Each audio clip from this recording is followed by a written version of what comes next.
Hi there, friends. We're going to do a little explanation of how to use the soundboard.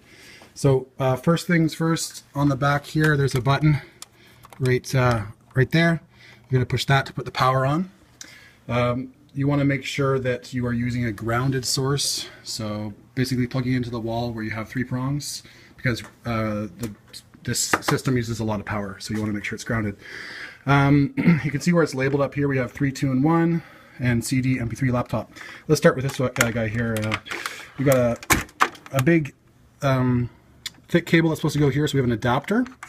And this is just a regular cable that you would use to plug in speakers for a laptop. Anyway, the other end of this, you would put it into your laptop, and you would probably want to make sure that your volume is up high in your laptop, and you want to put the volume on this channel. See where it says 11 and 12 for this CD MP3, you're going to fall all the way down here to this volume knob here. So if your laptop volume is up high, then you're going to want to turn this or unmute this right here. This channel will unmute. All these buttons unmute. You want to always start things with mute on. So take the mute off when you want to hear it, and then bring your volume up to hear your music on the laptop. Try not to ever plug something in like this into your laptop with this mute off. So you want to make sure that the mute is on, and the volume knob also should be down at 0 when you're plugging stuff in. And that's to avoid any kind of electrical burst, which could cause this thing up here. It's kind of like a fuse to blow. Okay, so up here you've got a couple different controls to think about. The main ones that you guys should think about are volume and your master volume over here. You have 2 speakers. You have a left one and a right one. So the way that the cables are set up at the back, you're going to have 2 inputs over here.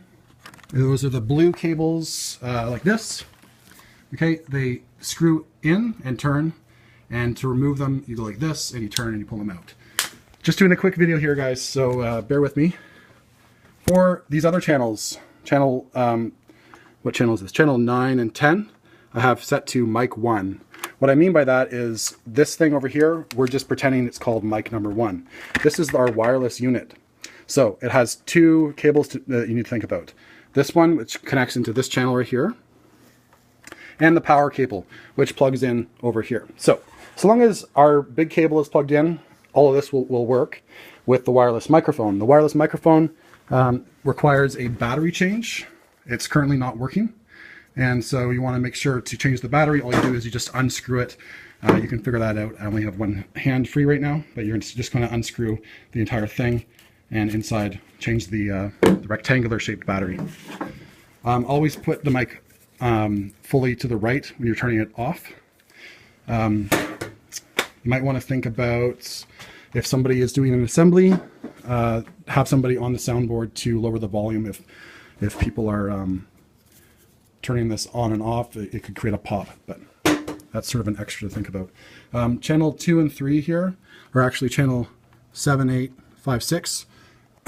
This is for our other microphone and our other microphone here. It's a different type of cable. Looks like this. It has 3 prongs.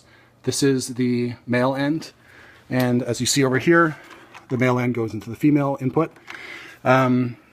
Those 2 microphones are not powered, which means they won't make sound unless they're used with this machine here to boost the signal.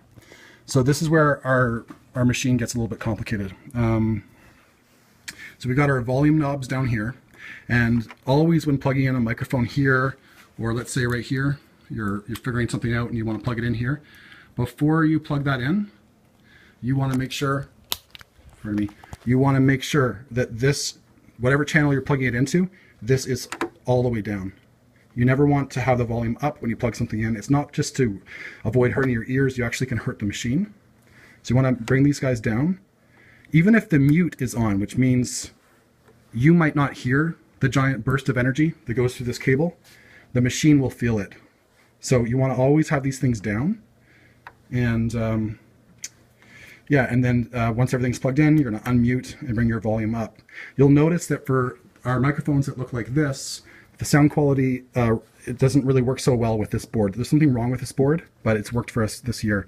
So you're going to want to pay attention all the way up to the top here. There's something called gain. So gain is something that exaggerates the sound. Right now you can see it's on full blast. That's dangerous, but that's where we have it. I don't mean dangerous like a fire. I just mean it might hurt your ears. So the reason it's up there is just what worked for us. So you want to make sure that when your volume knobs come up, you're not going up all the way before testing it. You want to probably like start speaking the alphabet or something into the microphone around here. And pay attention to these lights. If they start clipping, it means your gain is too high. So if they're clipping, you want to come up here and you want to bring your gain down. So sometimes what I'll do is I'll bring it down all the way, speak into my microphone, and bring it up until it sounds right. I'm not going to get into all the effects and everything, but all these blue knobs right here, this is, you can just leave it the way it is. If you see kids playing around with it and you want to reset it, quick suggestion would be just move everything to be pointing at 12 o'clock. This basically is for people with really low voices. You would want to reduce this. That's getting a little too technical for you. So if you're confused about how to put these blue cable dials, just put them at 12 o'clock.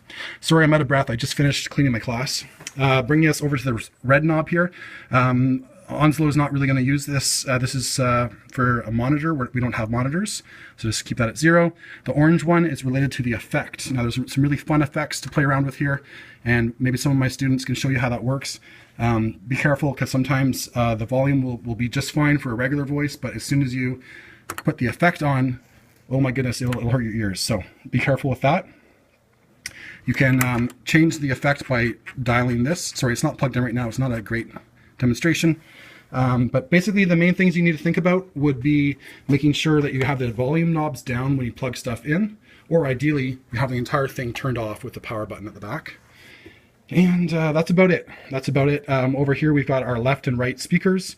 I'm not going to go into too much more detail than that.